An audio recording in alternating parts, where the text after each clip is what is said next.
굿모닝 큐티 가족 여러분, 화창한 햇살이 가득한 타픽 튜스데이입니다.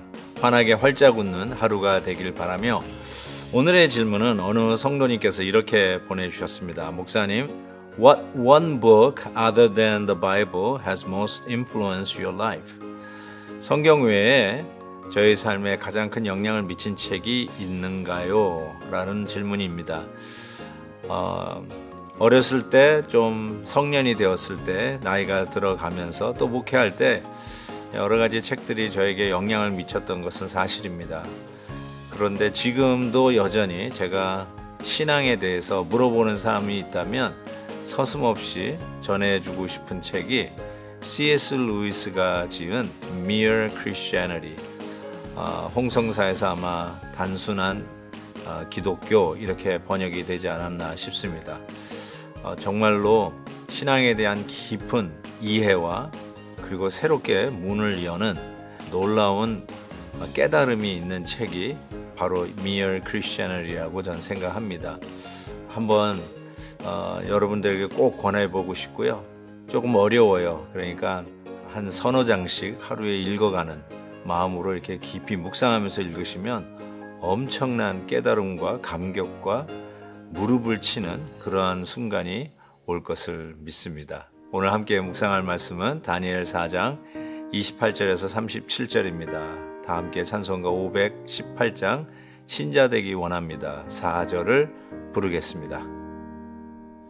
예수 닮기 원합니다. 진심으로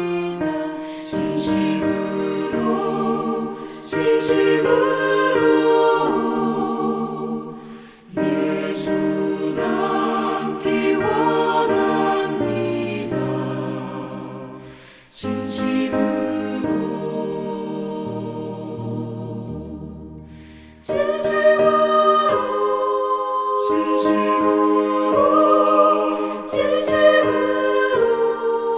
진심으로 예수 닮기 원합니다. 진심으로. 이 모든 일이 다 나 느부갓네살 왕에게 임하였느니라. 12달이 지난 후에 내가 바벨론 왕궁 지붕에서 거닐세 나 왕이 말하여 이르되 이 큰 바벨론은 내가 능력과 권세로 건설하여 나의 도성으로 삼고 이것으로 내 위엄의 영광을 나타낸 것이 아니냐 하였더니 이 말이 아직도 나 왕의 입에 있을 때에 하늘에서 소리가 내려 이르되 느부갓네살 왕아 내게 말하노니 나라의 왕위가 내게서 떠났느니라.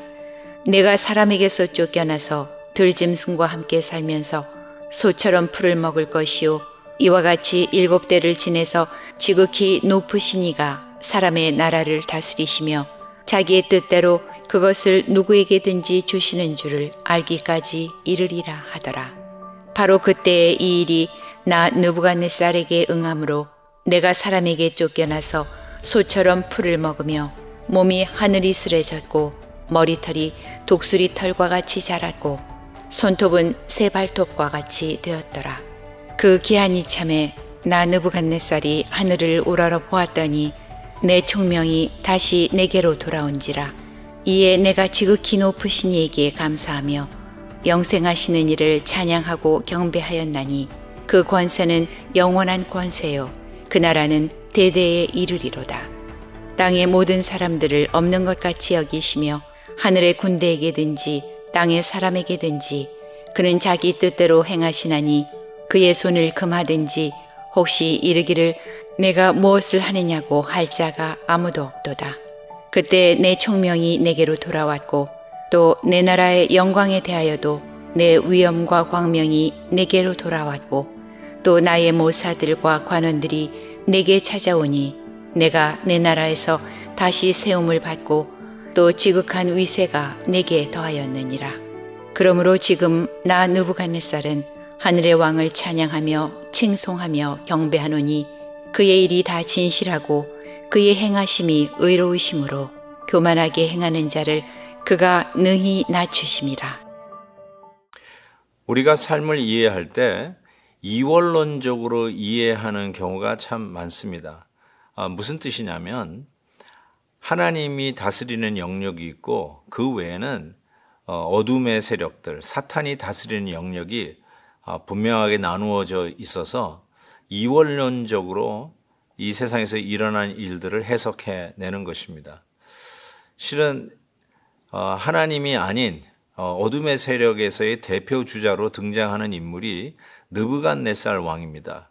가장 권력을 가지고 자기 입에서 나온 말이 법이고 자기가 마치 신인 양 모든 권세를 가진 양 세계를 제패했던 느부갓네살 왕. 그러나 우리는 이미 다니엘을 통해서 느부갓네살 왕이 꿈꾼 그 현실이 어떠한 꿈이며 곧 무너질 나라이라는 것을 하나님께서는 분명히 알려주셨죠. 그럼에도 불구하고 느부갓네살 왕은 그 경고를 1년이 지나도 받아들이지 못하고 있다가 결국은 느부갓네살 왕은 폐위되어서 거의 7년 동안 거린과 같이 보내게 되죠. 저는 이러한 현상들을 보면서 하나님이 말씀하신 것은 소위 말해서 우리 예수 믿는 사람들 사이 속에서만 통하는 얘기가 아니라 이방 나라 임금에게도 통하는 얘기다라고 하는 것을 깨닫게 됩니다. 하나님은 이 온 우주 만물을 다스리는 절대 주권의 하나님이시지 자기가 다스리는 한 영역 안에 갇혀 있는 마치 뒷동산의 신이라고 그럴까요? 어떤 부족과 어떤 나라의 신이 아니라 온 우주 만물의 창조주 되시오, 구원자 되시오, 심판자 되시는 그 하나님이라는 것을 분명히 선포합니다.